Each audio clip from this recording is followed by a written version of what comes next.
네, 최근에 서울 시내에 두 차례에 걸쳐서 검은 물결이 있었습니다. 14개 여성단체가 여성 생식권에 대한 애도의 의미에서 검은 옷과 마스크를 착용하고요. 낙태죄 폐지를 위한 시위를 벌인 건데요. 자세한 내용을 시시각각 토크에서 다뤄보도록 하겠습니다. 오늘 두 분의 전문가 모셨습니다. 산부인과 전문의시고요. 낙태 근절 운동을 벌이고 계시는 프로라이프 의사회의 차이재 회장님 나오셨습니다. 안녕하십니까? 안녕하십니까? 네. 다음에는 여성 변호사를 저희가 모셨습니다. 사단법인 한국여성변호사회 사무차장이시죠. 임지영 변호사 나오셨습니다. 안녕하세요. 안녕하세요. 네. 자, 오늘 주제는 이제 이게 미국 대선에서도 아마 이게 그죠? 맞습니다. 상당히 논쟁이 됐던 주제로 알고 있는데요. 지금 우리나라에서도 이 문제로 상당히 논란이 되고 있습니다. 일단 제가 좀 전에 말씀드렸다시피 얼마 전에 검은색으로 무장한 여성들이 거리에서 시위를 벌였다. 무장은 아니죠. 검은색 옷을 입고 네, 표현이 제가 거칠었던 것 같은데요. 아마도 폴란드에서 먼저 번에 낙태 전면 금지하는 법을 만들었는데 네. 그거에 반대하기 위해서 아마 여성들이 주축이 돼가지고 검은 옷을 입고 검은 화장을 하고 그래서 결국 그 법을 막았다는 그 외신이 있었는데 그래요? 네. 아마도 그걸 보고 우리나라에서도 이번에 낙태 금지법이 나오면서 같이 그거를 그대로 좀 이제 따라서 한 게 아닌가 이렇게 생각합니다. 변호사님도 같은 생각이십니까? 네, 그렇습니다. 그분들이 나온 건 결국 낙태 금지법을 막으려고 나온 것이다. 그렇죠. 그렇게 봐야 되겠죠. 그렇죠. 예. 네. 그분의 의도 좀 또 깊은 배경을 설명해 주시면 좋겠는데. 예. 그러니까 기본적으로 우리 여성주의자들, 우리나라에서는 특히 소위 말해서 급진 여성주의자들이 많이 들어와서 활동을 하고 있는데, 페미니스트들 말씀하시는 페미니스트 말입니다. 근데 그분들의 그 주장을 보면은요, 나의 몸, 나의 결정입니다. 조금 더 깊이 들어가면 나의 자궁, 나의 결정이라는 이제 슬로건을 걸었는데, 이 슬로건은 그렇게 뭐 새로운 건 아니고요. 40여 년 전에 이미 미국에서 로 버서스 웨이드 디시전 내리는 당시에 이미 나왔던 그런 슬로건이고요. 아마 그거를 계속 가져와가지고 지금 여전히 그걸로 가지고 있는데 사실상 이 슬로건 자체에는 여러 가지 문제가 많이 담겨 있다는 걸 먼저 말씀드립니다. 네. 변호사님도 이번에 시위라든가 반대하는 분들이 페미니스트 영향을 많이 받았다 그렇게 보시나요? 네, 저도 그렇게 생각을 하고요. 네. 기본적으로 그러니까 여성의 몸을 자기가 결정을 할 수 있고 그리고 임신과 출산의 문제를 굉장히 여성의 몸을 억압하는 그런 시스템으로 받아들이고 있습니다. 그래서 여성주의자들이 주로 이제 어떤 몸에 대한 억압에서 벗어나는 것이 이제 낙태라든가 피임이라든가 이런 것으로 생각을 하고 있습니다. 지금 이 낙태금지법은 형법상에도 나와 있는 거죠? 어떻게 되어 있습니까? 예, 맞습니다. 형법상에도. 형법상에는 어떻게 나와 있습니까? 낙태를 하게 되면 여성이 그러니까 낙태 시술이 아니죠? 낙태 시술을 의뢰하게 되는 건가요? 의사가 주체가 됩니다. 의사가 주체가 되죠. 형법 내용을 좀 소개해 주시죠. 형법에는 이제 낙태를 한 자에 대해서는 처벌을 한다고 규정을 하고 있습니다. 낙태를 한 자에 대해서. 네. 의사에 대해서는 처벌이 아닌 거고요. 낙태를 한 자가 의사입니다. 주체. 의사가 거기 보면요. 이제 형법 제 269조하고 270조 두 개인데 거기 보면 이제 낙태를 스스로 본인이 가서 이제 원하는 사람, 받는 사람도 처벌을 받도록 되어 있습니다. 그 사람만 유일하게 200만 원 이하의 벌금과 1년 이내에 아마 실형을 받는 걸로 되어 있고 나머지는 이제 의사라든지 그걸 종용한 무슨 조산사 기타 뭐 이런 분들에 대해서는 이런 어떤 벌금형이 없고 다 그냥 2년 이상의 실형으로 아주 굉장히 강력한 지금 낙태법이 있습니다. 지금. 그래요? 개정안을 낸 이유는 뭐예요? 보건복지부가 내서 지금 입법 예고하는 상황인가요? 네, 형법상에는 이제 자기 낙태죄와 동의 낙태죄라고 해서 동의를 얻었느냐 안 얻었느냐 이런 정도 차이에 의해서 이제 그 형벌이 달라지게만 그렇게 되어 있고요. 이번에 개정안의 경우에는 이제 낙태 수술 자체를 이제 비도덕적인 진료 행위다 이렇게 이야기를 규정을 하고 좀 더 세부적으로 들어간 건가요? 그렇습니다. 그래서 그 의사의 자격정지 기간은 기존에 이제 1개월 정도에 불과했는데 그걸 이제 1년까지 늘리는 굉장히 제재를 좀 강화하는 그런 내용으로 입법안을 지금 마련을 하였습니다. 근데 이제 여기서 우리가 이제 한 가지 짚고 넘어가야 될 부분이 1973년도 2월 달에 제정된 모자 보건법이라는 게 있습니다. 말 그대로 이제 모자 복원을 이제 위해서 만든 법인데 거기에 제 14조에 보면은 네. 인공 임신 중절 수술을 예외적으로 허용할 수 있는 5가지 규정이 돼 있습니다. 근데 그것이 지금 있음으로 말미암아 우리나라가 지금 낙태가 만연하게 되는 하나의 빌미를 제공했다라고 우리 전문가들은 다 모두 생각하고 있습니다. 네. 그래 그 얘기는 뭐냐 하면은 실질적으로 단속이나 낙태에 대한 그런 처벌이 지금까지는 거의 없어 왔다는 건데 그러다 보니까 의사들뿐만 아니라 법관들에 이르기까지 낙태는 우리나라에서는 할 수 있는 것, 큰 죄가 되지 않는 것이라는 그런 잘못된 개념들이 네. 오래전부터 형성이 되어 왔다는 거죠. 근데 이제 그렇게 하다 보니까 너무 우리 이 사회가 소위 말해서 생명 경시 풍조라든지 물질 만능이라든지 네. 개인 이기주의자라든지 이런 것들이 만연하게 되면서 사회가 자꾸 이제 소위 말해서 비정상적인 방향으로 나아가고 있다. 이제 이걸 우리가 목도하는 상황에서 네. 이제는 뭔가 좀 터닝 포인트가 필요하지 않겠나. 그렇게 지금 확실하게 금지를 해야 정부는 된다. 그렇게 보고 있는 것 같습니다. 네. 거기에 중심에는 물론 낙태를 원하는 그 여성과 그런 그래요. 분들도 계시지만은 네. 실질적으로 낙태가 이루어지는 테이블은 어디냐면은 산부인과 의사하고 상담하는 그 자리입니다. 산부인과 의사가 제대로 된 개념을 갖고서 네.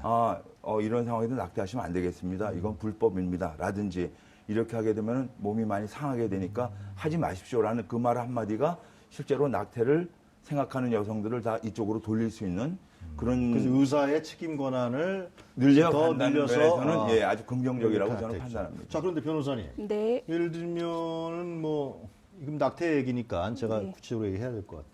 뭐 예를 들면 여자가 예를 들면 그 성행위를 하기 싫어서 강간을 당했다 말이죠. 임신을 했어요. 네. 그럴 경우는 낙태를 허용해야 되는 거 아니에요? 어떻게 그거는 모자보건법상에 네. 명시적으로 나와 있는 내용입니다. 아니, 그런데 이제 뭐냐면 예. 여성단체에서는 그 강간인지 아닌지를 판단하기 위해서 법원까지 가야 된다는 거예요. 이게 그동안에 그 여성은 그걸 어떻게 해야 됩니까?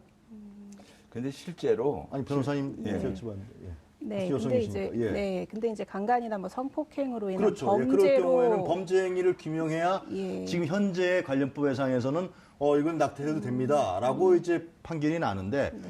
지금까지 예를 들면 그것을 뭐 그 입증을 해야 될 거 아니에요. 네, 이것을. 그렇습니다. 그러면은 그 법원의 판결을 기다리려면 상당히 오랜 기간이 날 수밖에 없는데 뭐 1개월 1주 만에 판결이 나는 게 아니잖아요. 네. 그럴 경우에 그 당한 여성은 아이를 낳을 수밖에 없는 상황까지 가는 거 아니에요. 근데 실제로 네. 실제로 이제 저는 그런 케이스를 많이 지금 상담을 받고 아, 그러세요? 많이 네. 진행을 해봤는데 네. 실제로 그 강간을 당했다. 네.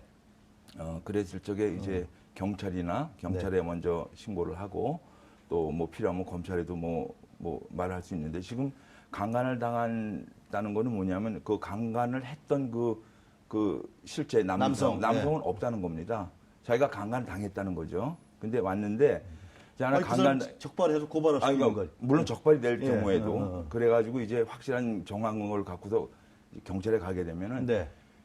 과거에는 어떤지 모르겠는데 최근 적어도 2, 3년 동안에는 네. 경찰에서 인연이 없습니다. 거기에 대해서 가지고 실제로 이게 강간을 당했는지 성폭력에 의한 이걸 당했는지를 네. 그걸 조사를 해줘야 되는데 실제로 조사하지 않습니다. 그러니까 지금 말씀하신 그런 내용들은 네. 우리나라에서는 거의 이루어지지 않고 있습니다. 그렇게 생각하세요? 그러니까 좀 이 법과 현실이 괴리돼 있다고 지금 말씀을 네. 하시는 것 같은데요. 사실 그런 성범죄 같은 경우에는 이제 네. 경찰에 신고를 하고 수사를 하는 과정에서도 어떤 좀 2차 피해가 좀 발생을 할 수가 있기 때문에 또 피해자들이 자기 피해 사실을 또 알리고 싶지 않기 때문에 여러 가지 그런 특수한 문제들이 발생하는 것이 사실입니다. 아니 그래서 이제 저는 이제 우리나라에서 실제로 이제 뭐 회장님도 많은 설명을 하셨습니다만 저야 뭐 이런 부분에 대한 상식이 많지는 않습니다만 관련 언론 자료를 이렇게 봤을 때는 이 문제가 낙태를 금지한다라고 예를 들면 이번에 또 박근혜 정부에서 그렇게 하고 있는데 이 문제가 자칫 잘못하면은 실제로 여러 가지 사회적으로 부수되는 파생되는 여러 가지 문제점들을 이것을 치유한다기보다도 더 다른 방향으로 파행시키는 결과를 낳지 않겠느냐 그런 우려의 목소리들이 많이 하더라고요 여성단체에서 페미니스트들이 얘기하는 게 아니라 그러니까 제 생각엔 그렇습니다. 네. 지금 법적인 어떤 억지력이나 억제력을 가지고서 네. 낙태 문제가 해결되지는 않습니다. 그렇죠. 예. 하지만 그 타이밍이라는 게 있거든요. 네. 자, 지금까지 그 뭐 낙태 법이라는 것이 1953년도부터 있어 왔고, 네. 그다음에 모자보건법도 73년도부터 있어 왔습니다. 그 허용하는 규정까지 만들어줬어요. 네. 우리는 뭐 산모가 임신을 유지할 때 뭐 목숨이 위험하지 한 경우 외에는 절대로 못한다 이런 것도 아니에요. 네. 5가지면 굉장히 많습니다. 그렇게 다 어느 정도는 허용이 되어 있는데 문제는 뭐냐면 24조에서 강간이나 중간간이라는 요 항목이 있는데 예. 이것이 굉장히 악용된다는 것이죠. 그러니까 그냥 낙태를 다른 이유로 사회 네. 경제적 사유로 낙태를 받으러 왔으나 이게 혹시 문제가 될지 모르고 불법이 될지 모르니까 의사들이 그걸 다 강간으로 다 돌려놓는 겁니다. 그런 그러니까 사례가 있었다. 굉장히 많죠. 아니면은 그 계류유산이라는 게 있습니다. 자율유산이 돼가지고 애가 안 나온 경우 네. 그런 식으로 해가지고 차팅을 그렇게 하는 거죠. 그러니까 아니, 여러 하여튼 가지 뭐 그거는 너무나 이제, 많은 편법을 가지고 있기 때문에 이게 왜 필요하냐? 낙태금지법은 지금 현재 상황에서는 네. 그건 또 다만 제한적인 구별을 기간이라도 하면 되는 거 아니에요? 구별을 누가 합니까? 경찰이 합니까? 검찰이 합니까? 누가 합니까? 그걸 와서 조사를 해 주십시오. 녹취나 이런 걸 다 가져가도. 예, 근데 그게 제 지금 생각에는 이제 억울하게 이루어지지 성폭행을 당하는 않습니다. 사람들은 이 문제를 뭐 그런 사례도 있다고 이제 그거는 지금 네. 현행법상에서 그거는 합법적이기 때문에 강간된 거가 정확하게 나오면 그건 바로 가서 수술을 받아도 되는 여성으로도 그렇게 겁니다. 생각하세요? 그런데 이제 강간이 네. 내지는 성범죄에 의한 경우는 피해자들이 아무래도 그런 사실을 숨기지. 또 숨길 예, 수밖에 없게 되고 그런 이유로 낙태를 그래요, 하는 것 하여튼. 자체를 밝히고 싶지 않은 자, 이 자기 그런 결정권 상태가 문제는 됐습니다. 어떻게 생각하십니까? 이 문제는 뭐 WHO에서도 이 문제에서 명확히 규정을 한 걸로 알고 있는데요. 이 문제는 어떻게 보세요? 자기 결정권은 네. 지금 이거는 먼저 본 2012년도 그 네. 헌법재판소에서 과연 이 낙태를 맞는 법이 네. 이게 과연 합헌이냐 위헌이냐를 먼저 그걸 심사한 적이 있었거든요. 네네. 결국에는 이제 낙태법은 그건 합헌이다 이렇게 나왔는데 그때 예. 그 판시된 내용이 있습니다. 아, 네, 말씀해 주시죠. 네. 거기 보면은 예. 그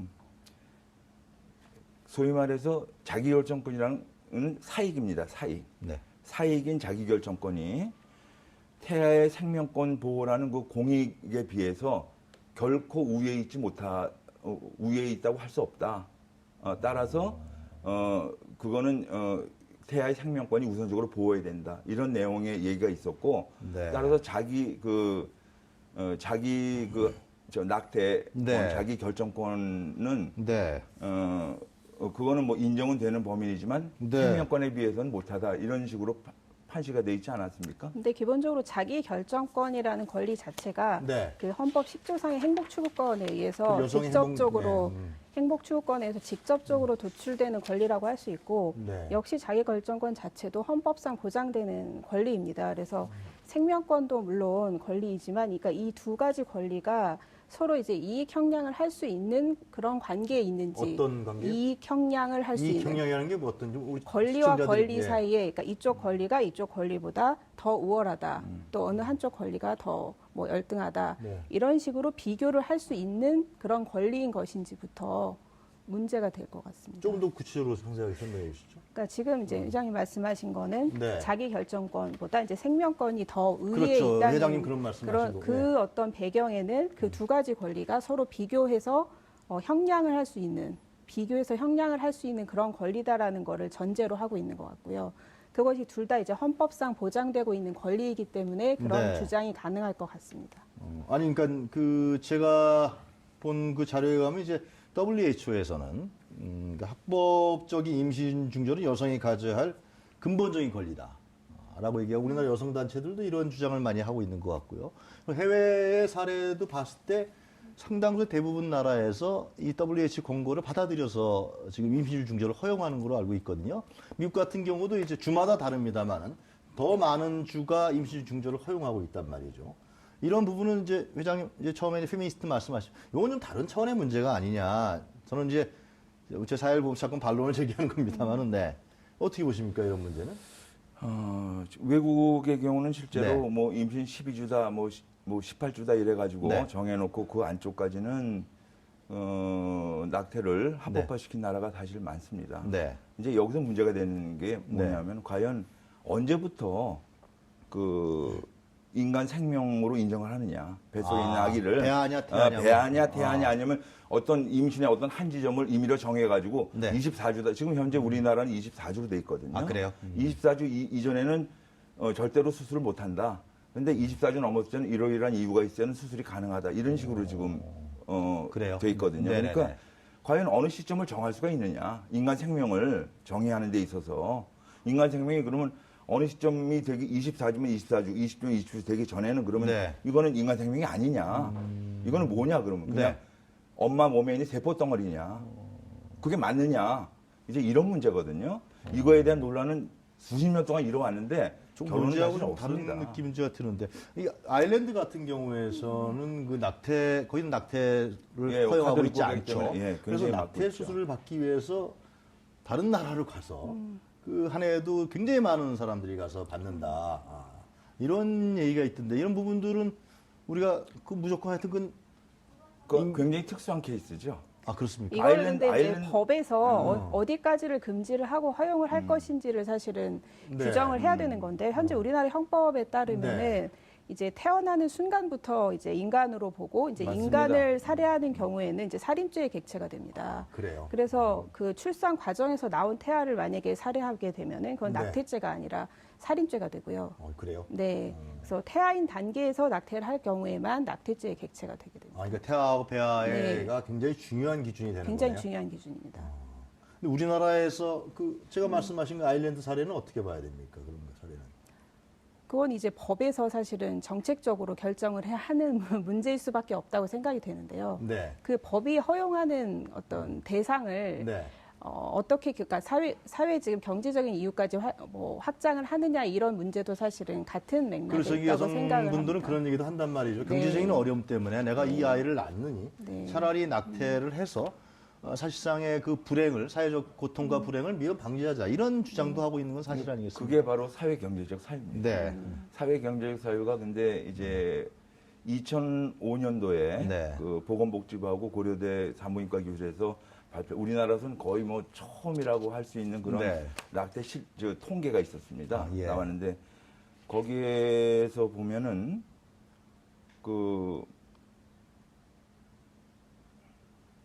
네, 뭐 좀 이따가 예, 생각나시면 예. 돼요. 네. 뭘 질문하셨어요? 잠깐만. 저도 뭘 질문했는지 네, 잠깐 사회 경제적 이유 말씀하시는 것 사회 같은데요. 경제적 사유로 네. 인한 예. 낙태가 예. 전체 낙태의 95.6%를 차지하는 거로 네. 보고가 됐습니다. 그러니까 사회 경제적 사유를 이걸 받아들이는 순간 네. 그거는 낙태를 완전 그냥 자유하겠다는 내용이랑 똑같습니다. 그러니까 네. 이거는 현재 우리나라 현실에서는 맞는다. 사실 그 사회 경제적 사유를 인정하지 않더라도 지금 사실 거의 뭐 1년에 30만 건에서 50만 건 이상의 낙태가 네. 이루어지고 있거든요. 이거는 사실상 있으나 없으나 현재는 우리가 제대로 된 단속을 하지 않는 한은 네. 낙태는 현재에서 크게 변하지 않을 거라고 저는 생각합니다. 굉장히 뭐 회장님 말씀도 일리가 있다고 생각하는데요. 존중해야 될 사실이죠. 그러니까 인간 생명에 있어. 그러나 논란이 있는 건 사실이잖아요. 네, 맞습니다. 변호사님 마지막으로 얘기하시죠. 네, 현재 이제 보건복지부에 의하면 한 해 16만 9천 명 이상이 지금 네. 낙태를 하고 있다고 하고 실제로 이제 발생되는 건수는 훨씬 더 많을 것으로 보는데요. 네. 사실 아까 이제 행복 추구권 말씀을 드렸는데 이 자기 결정권이라는 것이 임신 중절을 포함해서 모든 어떤 사회 경제적인 사유로 인해서 이 아이를 내가 키우기 어려운 상황이라고 생각이 될 경우에는 네. 낙태를 할 수 있는 그런 권리가 있다는 것도 행복 추구권의 내용에 포함되어 있다고 이렇게 주장을 하는 거고요.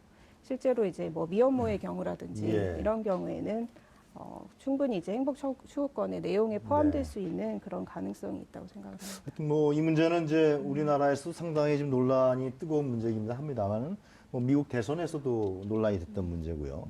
유럽에서 상당히 논란이 되기 때문에 좀 더 이제 건강하고 생산적인 그런 논의와 합의를 통해서 이런 문제가 해결됐으면 좋겠다. 그런 생각이 드네요. 오늘 말씀 잘 들었습니다. 감사합니다. 감사합니다. 네, 지금까지 차이제 의사회 회장님 임지영 변호사였습니다.